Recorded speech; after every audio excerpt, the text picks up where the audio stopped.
Hello बच्चों, कैसे हो आप सभी। उम्मीद है आप सभी सुरक्षित होंगे, ठीक ठाक होंगे। स्वागत है आपका अपने YouTube channel Lord Krishna coaching centre Palwal पर। जैसा कि आप जानते हो, हम जीव विज्ञान यानी बायोलॉजी को कंप्लीट कर रहे हैं, जिसमें आज एक नया टॉपिक शुरू कर रहे हैं जिसका नाम है श्वसन तंत्र, रेस्पिरेटरी सिस्टम। ठीक है, सबसे पहले मैंने जैसे एक डायग्राम बना के रखा है, जैसे ज़्यादा टाइम ना लगे उससे आपको मैं सारा डायग्राम भी बताऊंगी, लेकिन उससे पहले हम कुछ ऐसे क्वेश्चंस देखते हैं जो डायरेक्टली एग्जाम में पूछे जाते हैं। ठीक है, तो सबसे पहले आप जानोगे कि जब हम सांस लेते हैं, अच्छा श्वसन तंत्र में क्या क्या पढ़ते हैं हम, तो हम उन ऑर्गन्स को पढ़ेंगे, उन अंगों को पढ़ेंगे जो श्वसन में मदद करते हैं। श्वसन क्या होता है, रेस्पिरेशन क्या होता है। अच्छा, आप सोच रहे होंगे कि मैम सांस ली छोड़ दी, यही श्वसन है। बेटा, इससे आगे की प्रोसेस भी होती है कुछ। वो क्या होता है, जब आप सांस लेते हो तो अंदर हवा जाती है, वायु जाती है नाक के अंदर से। हवा जो गई है उसके अंदर कुछ गैसेस होती हैं, जैसे कि नाइट्रोजन है, ऑक्सीजन है, CO2 है, कार्बन डाइऑक्साइड है। इन गैसों का बेटा प्रतिशत पूछा जाता है आपसे कि कितने प्रतिशत जो नाइट्रोजन है वो लेते हैं हम। तो सबसे पहले आप 3 पॉइंट लिखोगे, जिसमें लिखोगे पहला, सांस लेते समय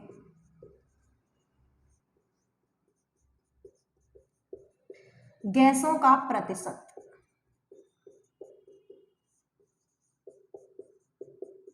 मतलब जब हम सांस लेते हैं तो कौन सी गैस कितना प्रतिशत लेते हैं। ठीक है, यहां पर होगा सांस लेते समय, और दूसरा कौन सा होगा बेटा, दूसरा होगा आपका सांस छोड़ते समय। छोड़ते समय एक क्वेश्चन और बनता है कि वायुमंडल में कितना % कौन सी गैस पाई जाती है, आपसे ये क्वेश्चन और बन सकता है। तो तीनों चीजें देख लेते हैं। सबसे पहले नाइट्रोजन जो होता है ये कितने % होता है बेटा वायुमंडल में, तो आप बताओगे 78%। 78% यानी 78% क्या पाई जाती है, नाइट्रोजन पाया जाता है, 78। अच्छा, सांस लेते समय हम कितना खींचते हैं, तो जितना है बेटा उतना ही % क्या लेंगे हम, सांस लेते समय नाइट्रोजन ले लेंगे। सांस छोड़ते समय कितना छोड़ते हैं, तो आप बताओगे जितना वायुमंडल में उतना ही लिया और उतना ही छोड़ दिया। तो सबसे पहला क्वेश्चन बनेगा आपसे कि वायुमंडल में नाइट्रोजन कितना, 78। सांस लेते समय जो नाइट्रोजन होता है वो कितना लेते हैं हम, 78। और छोड़ते समय, सांस छोड़ते समय कितना छोड़ते हैं बेटा, आप बताओगे 78%। ठीक है, दूसरा क्वेश्चन बनता है कि ऑक्सीजन कितना लेते हैं। तो सबसे मेन क्वेश्चन यहाँ ऑक्सीजन कितना वायुमंडल के अंदर है, 21%। 21 लेंगे कितना, तो जितना है उतना ही, कितना 21%। लेकिन बेटा छोड़ते समय यहाँ पर क्या होता है, 4% कम हो जाती है, वो कितनी हो जाएगी, 17%। 17% की यदि हम बात करें तो आपसे डायरेक्ट क्वेश्चन पूछा जाता है कि सांस छोड़ते समय कितना ऑक्सीजन छोड़ा जाता है, आपको लगाना है 17% और आपसे पूछे कितना % लेते हैं सांस लेते समय ऑक्सीजन, तो आपको बताना है 21%। क्लियर है। एक गैस और पूछी जाएगी, यहां पर थोड़ा सा ध्यान रखोगे, क्या CO2 कार्बन डाइऑक्साइड कितना है वायुमंडल में, तो आप बताओगे कि मैम 4, ये पाया जाता है 4%, कितना, सॉरी 0.03%, कितना होता है, 0.03% पाया जाता है। तो आप यहां से बताओगे कि CO2 यदि क्वेश्चन पूछे वायुमंडल में कितना, 0.03% होता है बच्चों। और यदि आपसे पूछे सांस लेते समय कितना, तो भी सांस लेते समय कितना, तो 0.3% ही लेते हैं। लेकिन छोड़ते समय यदि आपसे बात करेगा तो एक्यूरेट तो है 3.99, लेकिन इसी को एग्जाम में कई बार क्या दिया जाता है, 4% दिया जाएगा। ठीक है, मैंने क्या कहा, 3 गैसेस हैं, नाइट्रोजन, ऑक्सीजन और कार्बन डाइऑक्साइड, CO2। आपसे डायरेक्ट पहला क्वेश्चन बनेगा वायुमंडल में कितना है, तो नाइट्रोजन 78, ऑक्सीजन 21 और CO2 0.03। जितना वायुमंडल में उतना ही लेते हैं, 78% नाइट्रोजन, सॉरी 21 ऑक्सीजन और 0.03% CO2। जितना लिया उतना ही नाइट्रोजन फिर छोड़ दिया जाता है, नाइट्रोजन छोड़ दिया जाता है, और उसके बाद में 21% जो होता है ऑक्सीजन वो हम लेते हैं और छोड़ते कितना है बेटा 17 यानी 17%। उसके बाद CO2 कितना होता है 0.03% वायुमंडल में भी होता है और उतना ही हम सांस के दौरान इसको खींचते हैं। और कितना छोड़ते हैं तो या तो 3.99 आएगा या फिर आएगा 4%। क्लियर है? ये क्वेश्चन आपको याद रखने हैं, भूलना नहीं है, ठीक है। तो अगर हम बात करें कि नेक्स्ट क्वेश्चन का क्या बनेगा, नेक्स्ट क्वेश्चन थोड़ा सा ध्यान रखोगे आप यहाँ पर। नेक्स्ट क्वेश्चन आपसे यहाँ से बनता सकता है कि जब हम सांस लेते हैं तो किससे लेते हैं बेटा, नाक से सांस अंदर लेते हैं। कई बार आपने सुना होगा कि मुंह खोल करके सांस नहीं लेना चाहिए, क्यों? क्योंकि जो नाक से जब हम सांस लेते हैं तो जो हवा अंदर जा रही है वो क्या होगी, छन करके जाएगी।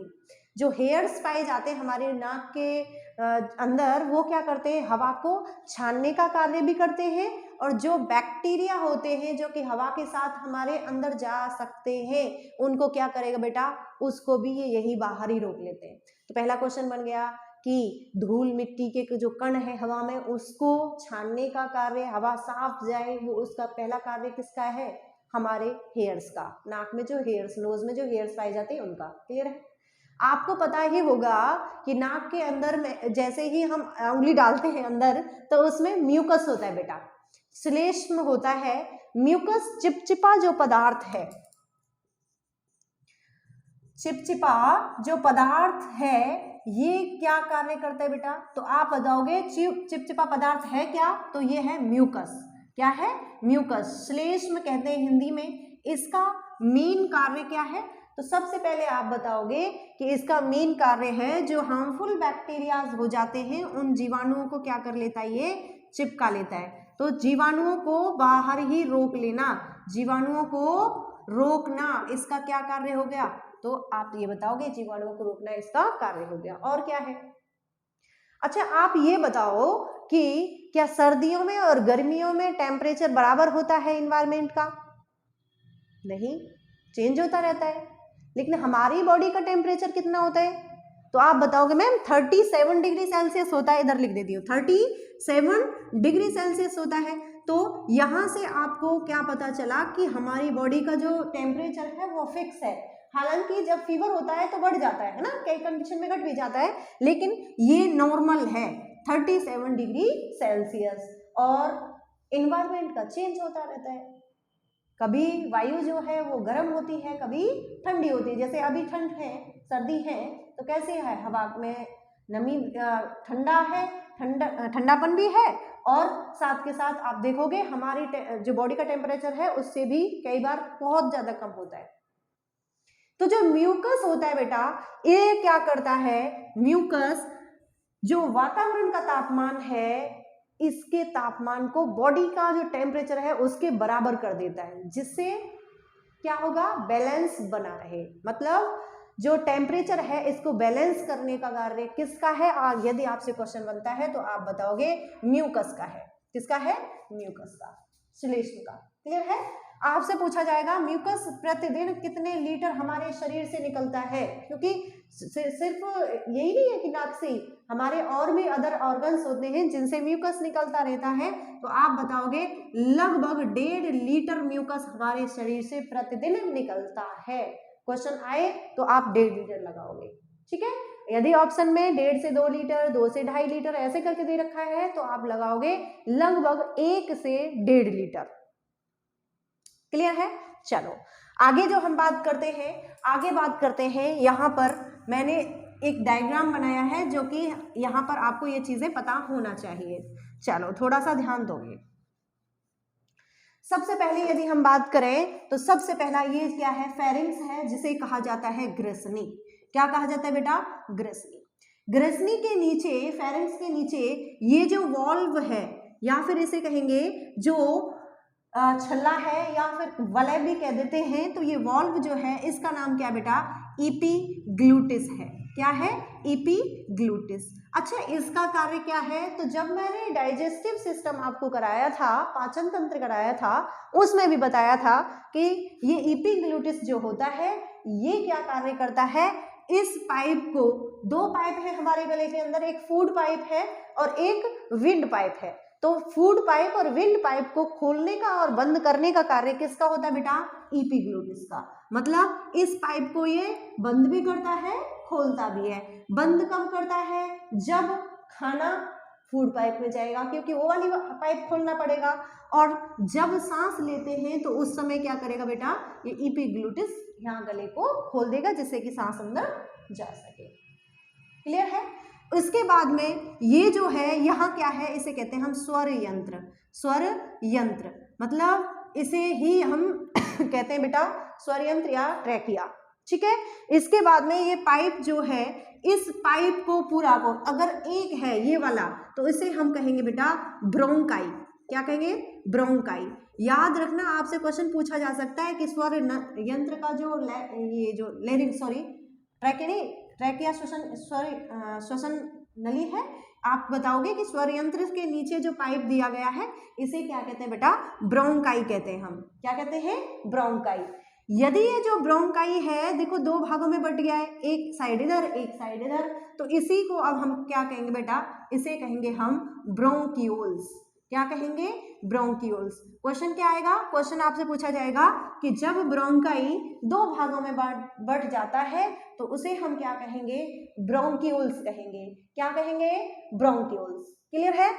यदि आपसे यहाँ से ब्रोंकियोल्स दो भागों में बट गया, लेकिन आगे देखिए आप, आगे क्या है, ये दो भागों से लेकर के और ज्यादा और शाखाएं, इसकी ब्रांचेस आगे हो गई हैं, और इन ब्रांचेस के ऊपर ऐसे डॉट डॉट करके वायु कोश लगे हुए हैं। तो आपसे ये क्वेश्चन और बन सकता है बच्चों कि फेफड़ों के जो बिल्कुल बाहरी शरीर हैं इनको क्या कहते हैं, तो आप बताओगे इसे कहते हैं बेटा वायु कोश, या वायु के कोश नहीं आएगा तो एल्वोली होते हैं ये, एल्वुलाई या फिर एल्वुली बोलते हैं इन्हें। तो यहाँ से आप याद रखोगे कि एल्वुली कहाँ पाए जाते हैं, फेफड़ों के अंदर पाए जाते हैं। क्लियर है। आपसे क्वेश्चन पूछा जा सकता है कि फेफड़ों का आकार कैसा होता है बेटा, तो आप खुद ही सोच करके बताइए। ऐसे समझो कि जैसे कि ये एक तना है और ये इसकी ब्रांचेज हैं, शाखाएं हैं, तो ऐसा नहीं लग रहा है जैसे कि उल्टा कर दिया पेड़ को, तो यही बताओगे आप। तो यदि आपसे पूछा जाए कि फेफड़ों का आकार कैसा होता है, तो आप बताओगे इसका आकार उल्टे पेड़ की तरह होता है। ठीक है।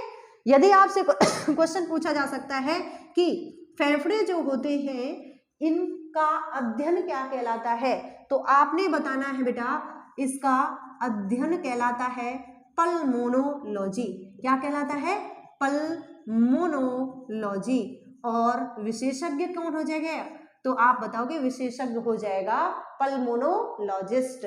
हिंदी में भी पल्मोनोलॉजी ही कहेंगे इसे। तो पल्मोनोलॉजी किसका अध्ययन है, तो आपको बताना है मैम फेफड़ों का अध्ययन क्या कहलाता है, पल्मोनोलॉजी कहलाता है। क्लियर है। पल्मोनोलॉजिस्ट विशेषज्ञ यानी स्पेशलिस्ट। फेफड़ों के अंदर ब्लड भरा होता है, ये आपको याद रखना है, रक्त भरा हुआ होता है। और रक्त होता कैसा है बेटा, रक्त होता है लाल, तो इस वजह से फेफड़े भी कैसे होंगे, लाल होंगे। तो आपसे क्वेश्चन यदि पूछा जा सकता है कि फेफड़ों का रंग कैसा होता है, तो आप बताओगे लाल होता है। ठीक है, आगे करें। चलो, आपसे क्वेश्चन पूछा जाएगा, ये रफ करूं मैं या स्क्रीनशॉट ले लेना, नहीं तो आप साथ के साथ ही नोट करते रहो तो बहुत अच्छा रहेगा। ठीक है। हमने अभी कुछ भी नहीं पढ़ा है, एक इंट्रोडक्शन लिया है कि जो वायु अंदर जाती है उसमें कितने प्रतिशत कौन सी गैस हम लेते हैं। उसके बाद में ये जो पाइप है इन्हें क्या कहते हैं, यदि इसकी ग्रिसनी की बात करें तो ग्रिसनी कहाँ होता है, फेरिंक्स बोलते हैं इसे। इसके नीचे क्या होता है, एपिग्लूटिस। इसके भी नीचे क्या होता है बेटा, स्वर यंत्र होता है। उसके बाद में इसे हम क्या कह रहे हैं, ब्रोंकाई। ब्रोंकाई जब दो भागों में विभाजित हो गया, दो भागों में बट गया, तो इसे ही कहेंगे हम ब्रोंकियोल्स। और यदि आपसे पूछा जाए ब्रोंकियोल्स के ऊपर शिरों पर क्या होता है, तो आप बताओगे वायु कोश पाए जाते हैं जिन्हें कहते हैं एल्वुली या एल्वुलाई। क्लियर है। चलो, आपसे यहां से क्वेश्चन और बन सकता है बेटा, देखो ये ना बाहरी आवरण है, फेफड़ों का बाहरी आवरण है, और इस बाहरी आवरण को कहते हैं प्लूरा झिल्ली। तो आपसे यहाँ से क्वेश्चन बन सकता है, आर्मी वालों के लिए ये क्वेश्चन आ भी चुका है। कैसे पूछेगा कि फेफड़ों के बाहरी आवरण को क्या कहा जाता है, तो आपको बताना है प्लूरा झिल्ली या प्लूरा मेम्ब्रेन कहा जाता है। अच्छा, ये संरचना किसकी है, तो इसे कहते हैं बेटा डायफ्राम। क्या कहते हैं, डायफ्राम। डायफ्राम जो होता है इसका कार्य क्या है, तो इसका कार्य बेटा जब हम सांस खींचते हैं तो उस समय क्या होता है, सांस खींचते समय डायफ्राम ऊपर की ओर हो जाता है। खींच के देखिए, और सांस खींचते समय ये भी क्वेश्चन आ जाता है आपसे कि फेफड़ों का जो आयतन होता है वो बढ़ता है या फिर घटता है। तो जैसे ही हम सांस को खींचते हैं तो फेफड़ों का आयतन जो होता है बेटा फूल जाते हैं फेफड़े, तो आयतन क्या हो जाएगा, बढ़ जाएगा। और आपसे क्वेश्चन पूछा जा सकता है कि जब हम सांस को छोड़ते हैं तो उस समय फेफड़ों का आयतन कम होता है, ज्यादा होता है या इतना ही रहता है, तो आप बताओगे फेफड़ों का जो वॉल्यूम होता है, आयतन होता है, वो कम हो जाता है। अगर ये लग रहा है याद नहीं रहेगा तो क्या करना है, एक बार सांस, लंबी सांस खींचिए, फेफड़े बड़े, सीना चौड़ा हो जाता है, फूल जाता है, आपकी वैसे भी मेजरमेंट बीतली जाती है, एक बार चेस्ट को फुलाकर और एक बार कम करके, है ना। तो आपको याद रखना है जब सांस खींची जाती है तो उस समय क्या होगा, फेफड़ों का आयतन बढ़ जाएगा और छोड़ते समय घट जाएगा। डायफ्राम यही मदद कर रहा है कि जब नॉर्मल जो पर्सन होता है जब सांस लेगा तो डायफ्राम मदद करता है, लेकिन एक क्वेश्चन और याद रखना है आपको, डायफ्राम कब काम नहीं करता, जब कोई भी महिला प्रेग्नेंट होती है, गर्भवती होती है, तो उस समय उसका पेट ना बेटा बाहर निकल जाता है, तो उस समय ये डायफ्राम काम करना बंद कर देता है। सांस लेने में मदद कौन करेगा, उस समय रिब्स जो होती है, पसलियां जो होती हैं, वो बेटा काम करती हैं सांस लेने में मदद करने का। क्लियर है। आपको याद रखना है कि यदि आपसे क्वेश्चन पूछा जा रहा है कि सांस लेते समय डायफ्राम का आकार कैसा, तो ये ऊपर की तरफ हो जाता है, और जैसे ही सांस छोड़ेंगे तो ये कैसा हो जाएगा बेटा, सीधा हो जाएगा। गर्भवती महिला में पूछे, आपसे पूछे कि जो प्रेग्नेंट लेडीज होती है उसमें सांस लेने में मदद कौन करता है, ऑप्शन में डायफ्राम भी होगा, लेकिन डायफ्राम नहीं लगाना है, क्या लगाना है, रिब्स, पसलियां लगाना है। ठीक है। अब एक चीज और देखी होगी आपने, एक चीज कौन सी, कि यहाँ पर ना जो राइट लंग है, फेफड़ा जो है राइट, दायां जो फेफड़ा है वो बड़ा है थोड़ा किससे, लेफ्ट वाले से। अच्छा, राइट है कौन सा, तो राइट वाला ये है, ये कौन सा है, लेफ्ट। लेफ्ट को कहते हैं बेटा बायां और राइट को कहते हैं दायां। तो आपसे यहां से क्वेश्चन बन गया कि दायां बड़ा होता है या लेफ्ट बायां बड़ा होता है। तो देखो छोटा कौन सा लग रहा है, तो कौन सा लग रहा है बेटा, आपको लग रहा है छोटा लेफ्ट वाला। ऐसा क्यों, थोड़ा सा छोटा क्यों है, क्यों, क्योंकि आप यहाँ पर पढ़ते हो बेटा, यहाँ हमें करा भी चुकी हूँ, यहाँ हमारा क्या होता है, हार्ट होता है, हृदय होता है, और जो कि थोड़ा सा किधर झुका हुआ है, लेफ्ट के साइड में झुका हुआ है, और लेफ्ट लेंथ को ही तो प्रभावित करेगा, तो यहाँ पर लेफ्ट साइड में थोड़ा सा क्या है, हमारा हार्ट है, इस वजह से क्या है, ये थोड़ा सा छोटा है। क्लियर है, यहाँ तक क्लियर होना चाहिए। ओके, आगे करें, चलो आगे इसको रफ कर देती हूं मैं। हेडिंग बनाइएगा आप, कुछ प्राणियों के श्वसन अंग, जो कि पेपर में डायरेक्टली क्वेश्चन पूछे जाते हैं। जैसे हम सांस किससे लेते हैं, तो हम फेफड़ों से सांस लेते हैं। अच्छा, माइंड में आ रहा होगा कि मैडम जी हम तो नाक से सांस लेते हैं।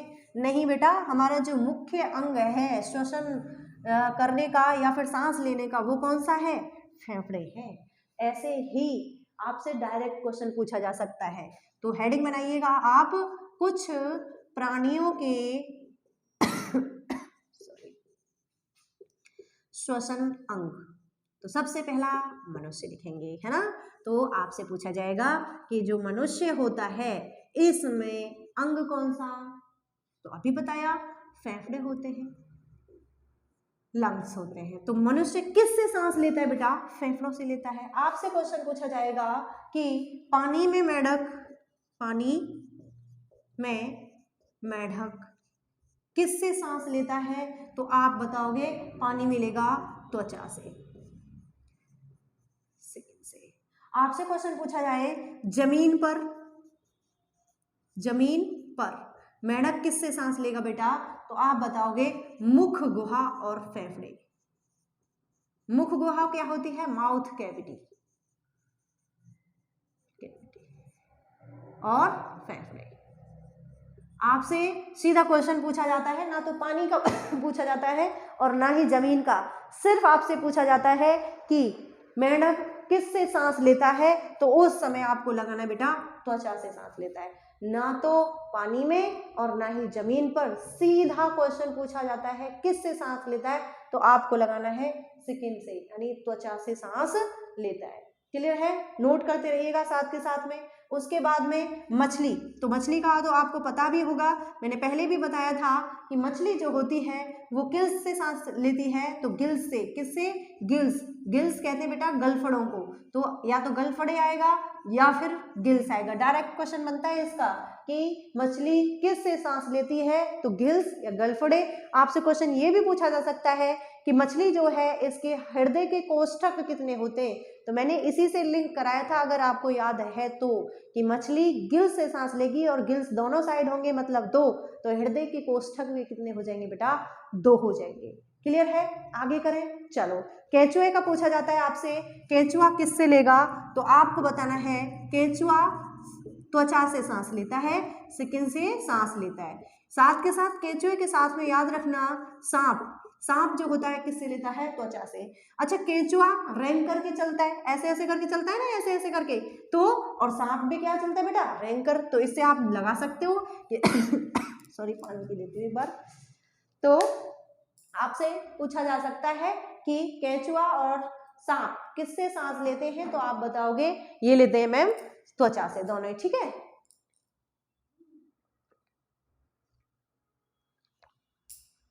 चलो आगे करते हैं। यदि आपसे पूछा जाए कि कीट जो होते हैं, इंसेक्ट जो होते हैं, कीट किससे सांस लेते हैं, तो कीट बताओगे आप श्वसन नली। किससे? श्वसन नली। श्वसन नली नहीं आएगा बेटा, तो आप बताओगे ट्रैकिया। ट्रैकिया को ही श्वसन नली कहते हैं, तो याद रखना। फिर आपसे पूछा जाएगा कि कॉकरोच किससे सांस लेता है, तो कॉकरोच जो होता है ये किससे सांस लेता है, तो कॉकरोच को क्या कहते हैं बेटा? तिलचट्टा भी कहते हैं। तो ये लेता है स्पाइरेकल्स। किससे? स्पाइरेकल से। तो यहां तक आपको रेकल्स याद रखना है कि ये कितना किस किस से सांस लेते हैं। चलो थोड़ा सा मैं रिवाइज करा देती हूँ, थोड़ा सा ध्यान दोगे। सबसे पहला मनुष्य जिसको हम पढ़ रहे हैं, मनुष्य का श्वसन तंत्र चल रहा है, तो मनुष्य किससे? फेफड़े। पानी में मेंढक पूछे त्वचा से, जमीन पर पूछे मुख गुहा और फेफड़ों से। यदि आपसे ना तो पानी में दे रखा है ना जमीन पर, सिर्फ ये पूछा है कि मेंढक किससे सांस लेता है, तो आपको बताना है त्वचा से सांस लेता है। मछली किससे लेती है? गिल्स, गलफड़े से सांस लेती है। केंचुए आपसे बताएगा केंचुआ कि केंचुआ कहाँ से सांस लेता है, तो आप बताओगे त्वचा से सांस लेता है। सांप, सांप जो होता है किससे सांस लेगा, तो सांप लेगा त्वचा से।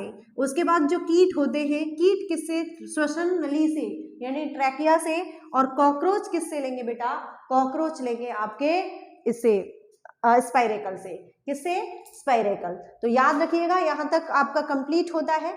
चलो तो थोड़ा सा ध्यान दोगे यहाँ पर। जैसा कि मैंने आपको अभी बताया था कि श्वसन क्या होता है, तो श्वसन के बारे में अभी बात करते हैं हम कि कैसे कैसे सांस ली जाती है और ऑक्सीजन का जो परिवहन होता है वो कैसे होता है। देखो ऐसे याद रखना आप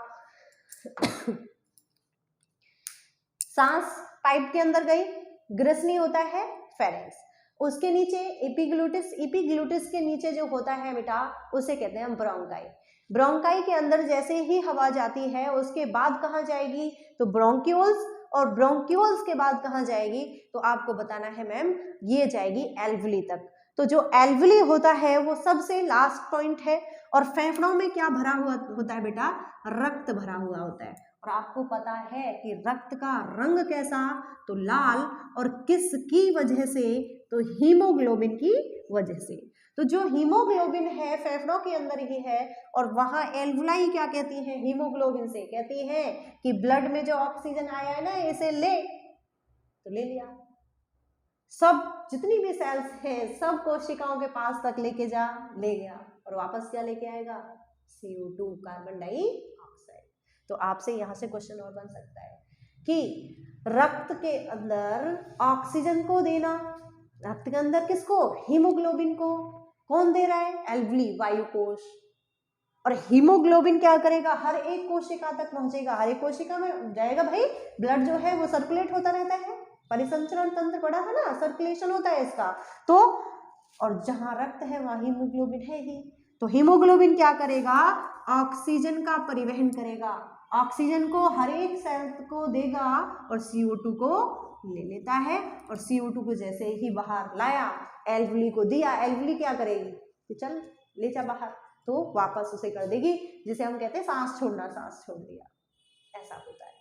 तो आपसे यहाँ से 2-3 क्वेश्चन बनते हैं कि आपके जो हीमोग्लोबिन का कार्य होता है वो आपसे पूछा जा सकता है। क्या कार्य होता है? ऑक्सीजन का परिवहन करना, ठीक है। रक्त का रंग लाल इसी की वजह से होता है। और हीमोग्लोबिन को कौन देता है गैसेस? तो एल्वली, वायु कोश। आगे करें, चलो थोड़ा ध्यान दोगे। जो श्वसन है बेटा, आपसे क्वेश्चन पूछा जाएगा कि श्वसन कितने प्रकार का होता है। रेस्पिरेशन जो होता है बेटा, ये कितने प्रकार का होता है? तो आप बताओगे कि ये 2 प्रकार का होता है। अच्छा, कौन कौन सा? तो आपने बताना है। एक होता है ऑक्सी श्वसन और दूसरा होता है अनॉक्सी श्वसन।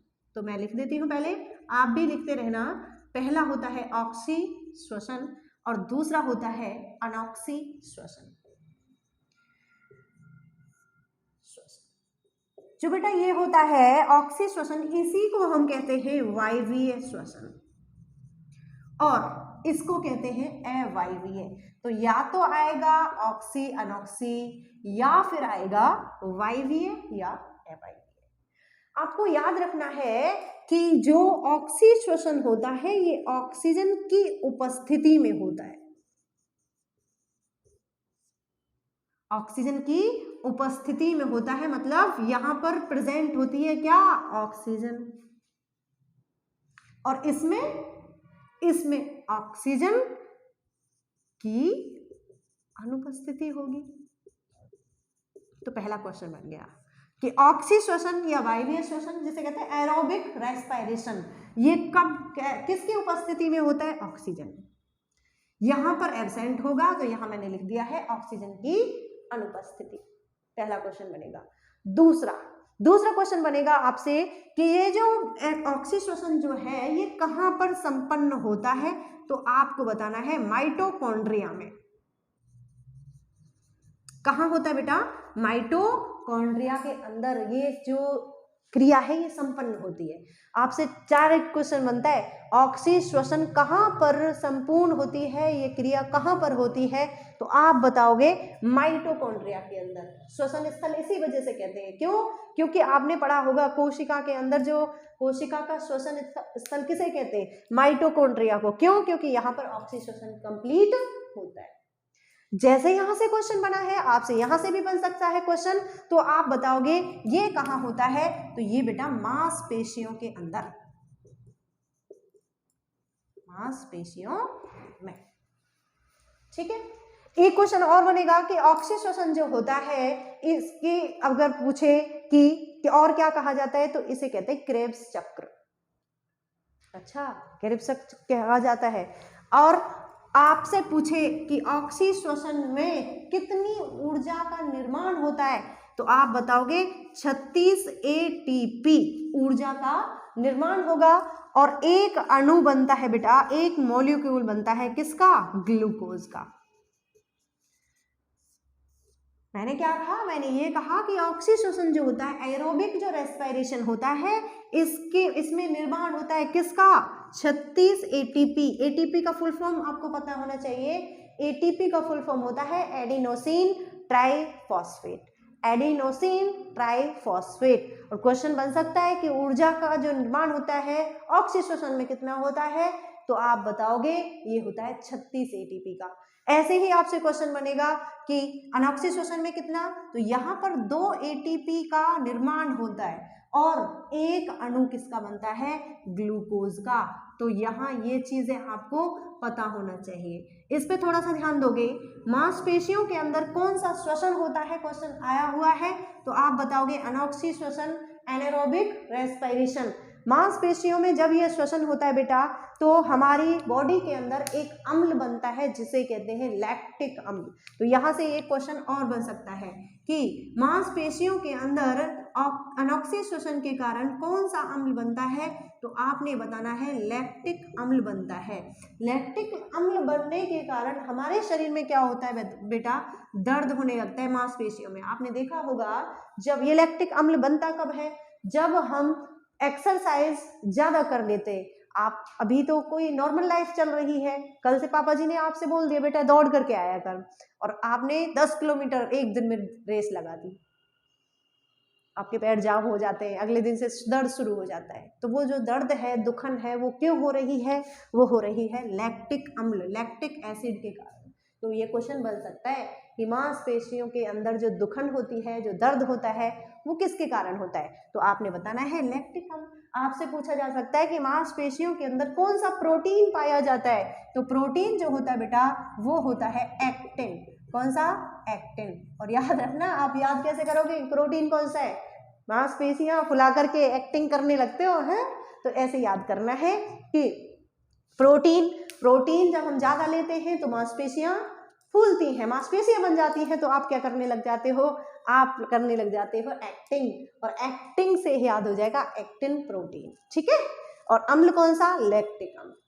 क्लियर है, करूँ रफ, थोड़ा सा ध्यान दे लो यहाँ पर। चलो नेक्स्ट क्वेश्चन बनेगा बेटा आपसे कि मनुष्य में श्वसन दर क्या होती है, रेस्पिरेटरी रेट जो होती है वो कितनी होती है, तो लगभग 16 से 18 बार एक मिनट में एक मनुष्य, जो सामान्य मनुष्य होता है, उसकी श्वसन दर होती है। तो पहला क्वेश्चन बनेगा आपसे कि श्वसन दर बताइए, तो आपने बताना है लगभग 16 से 18 बार सांस लेता है, कितने, एक मिनट में, प्रति मिनट, एक मिनट में एक सामान्य मनुष्य की है ये। आपको याद रखना है कि यदि सामान्य में पूछा जाता है, सामान्य मनुष्य में पूछा जाता है, तो आपको 16 से 18 बार लगाना है। लेकिन यदि आपसे पूछा जाता है कि शिशु में बताइए, तो शिशु में होता है बेटा 20 से 25 बार, 20 से 25 बार एक जो शिशु होता है, जो छोटा बच्चा होता है, जब जन्म लेता है बच्चा, तो उसमें क्या होता है, एक मिनट में लगभग 20 से 25 बार वो सांस लेता है, ठीक है। आपसे क्वेश्चन पूछा जाएगा योग करते समय, जो योग करते हैं ना उस समय कितना, तो योग करता कौन है, बच्चा या बड़े, तो सामान्य मनुष्य में योग होगा, तो योग करते समय कितना, 25 बार, लगभग 25 बार सांस लेता है एक व्यक्ति यदि योग करता है तो। और एक आपसे पूछा जा सकता है कि अधिकतम श्वसन दर जो होती है वो किस समय होती है, तो कब, जब इंसान सोता है। तो आपसे क्वेश्चन बन सकता है कि अधिकतम श्वसन दर कब होती है, आपने बताना है सोते समय।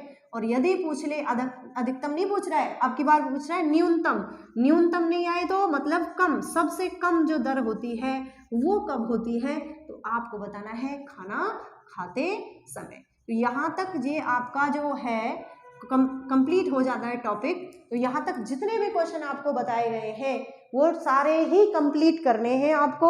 देखो थोड़ा सा ध्यान दोगे इधर, जैसा कि आपको पता है हम बायोलॉजी कंप्लीट कर रहे हैं और केमिस्ट्री शुरू हो गई है, तो जिन बच्चों को अभी इस चैनल के बारे में नहीं पता है उनको सभी को आपको शेयर करना है, ठीक है।